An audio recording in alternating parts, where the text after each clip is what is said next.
স্কুলে যাওয়ার নাম করে বাড়ি থেকে বেরিয়ে গঙ্গায় স্নান করতে নেমে তলিয়ে গেল অষ্টম শ্রেণীর এক স্কুল ছাত্র। নদীতে তলিয়ে যাওয়ার 24 ঘন্টা পর নদী থেকে উদ্ধার হলো তার নিথর দেহ। বৃহস্পতিবার এই ঘটনাকে ঘিরে গভীর শোকের ছায়া নেমে এসেছে মালদার বৈষ্ণবনগর থানা সংলগ্ন ফারাক্কা ব্যারেজ সংলগ্ন গঙ্গাঘাট এলাকায়।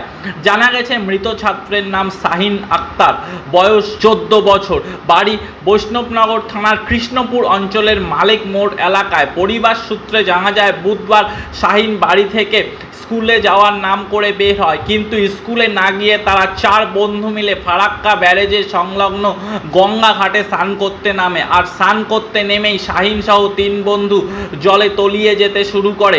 ওই সময় স্থানীয় জেলেরা শাহিনের বন্ধুদের বাঁচাতে সক্ষম হলেও শাহিনকে জল থেকে তুলতে পারেনি তারা। এরপর পুলিশ এবং বিপর্যয় মোকাবিলা বাহিনী মিলে নদীতে স্পিড বোট নামিয়ে তল্লাশি অভিযানে নামে। অবশেষে বৃহস্পতিবার নদী থেকে তার নিথর দেহ উদ্ধার হয়। দেহ উদ্ধারের পর বৈষ্ণবনগর থানার পুলিশ দেহটি ময়না তদন্তের জন্য পাঠায়।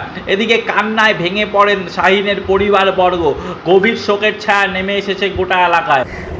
দেখুন, গতকাল অর্থাৎ বুধবার 4 জন ছাত্র যারা অ্যাপেক্স ন্যাশনাল পাবলিক স্কুলে যারা পড়াশোনা করতো, তারা অষ্টম শ্রেণীতে আর কি, তারা স্কুল আসার নাম করে তারা কিন্তু স্কুলে না গিয়ে তারা এই যে ফারাক্কার যে গঙ্গা নদী, সেই গঙ্গা নদীতে তারা 4 বন্ধু মিলে স্নান করতে আসার জন্য তারা চলে আসে।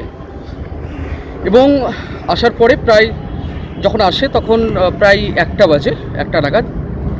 এবং তারা আসার পরে বন্ধুরা স্নান করে এবং স্নান করার পরে একটা সময় 3 জন বন্ধু কিন্তু নদীর গর্ভে তলিয়ে যায়। এবং তাদেরকে আর পার্শ্ববর্তী লোকজন দেখার পরে তাদের 3 জনের মধ্যে 2 জনকে তারা রিকভারি করে সঙ্গে সঙ্গে, কিন্তু একজনকে কোনোভাবে রিকভারি করা পসিবল হয় না। এবং দীর্ঘ এই 24 ঘন্টা পরে প্রায় এখন ঘড়ির কাঁটায় 1:20 বাজে।